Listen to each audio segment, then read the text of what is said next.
அரியலூர்ல போனப்போ நான் கரெக்டா அந்த ஊருக்கு போறதுக்கு முன்னாடி அந்த ஏரியாலேயே அந்த பவர் கட்டு. அப்புறம் நான் திருச்சிக்கு போய் நான் பேச ஆரம்பிச்சதுக்கு அப்புறம் அந்த ஸ்பீக்கருக்கு போற அந்த வயரு கட்டு. இல்ல நான் தெரியாம தான் கேட்கிறேன் சிஎம் சார். ஃபார் எக்ஸாம்பிள், இப்ப ஒரு ஆர்எஸ்எஸ் தலைவர் இங்க வராருன்னு வச்சுக்கோங்க, இல்ல நம்ம பிரதமர் மோடிஜி அவர்களோ இல்ல உள்துறை அமைச்சரோ இங்க வராருன்னு வச்சுக்கோங்க, இந்த மாதிரி கண்டிஷன்ஸ்லாம் போடுவீங்க? இந்த மாதிரி பவர் கட் பண்ணுவீங்க? இந்த மாதிரி வயர் கட் பண்ணுவீங்க?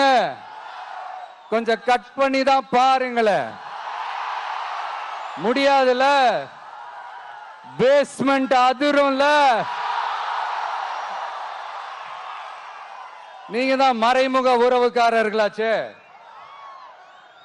இதாவது பரவாயில்லைங்க.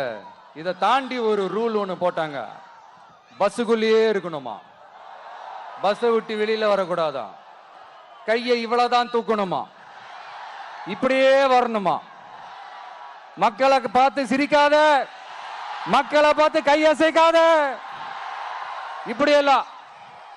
ஐயோ ஐயோ, நானும் என்னவோ ஏதோ நினைச்சேங்க. செம்ம காமெடியா இருக்குங்க. I am just enjoying like anything.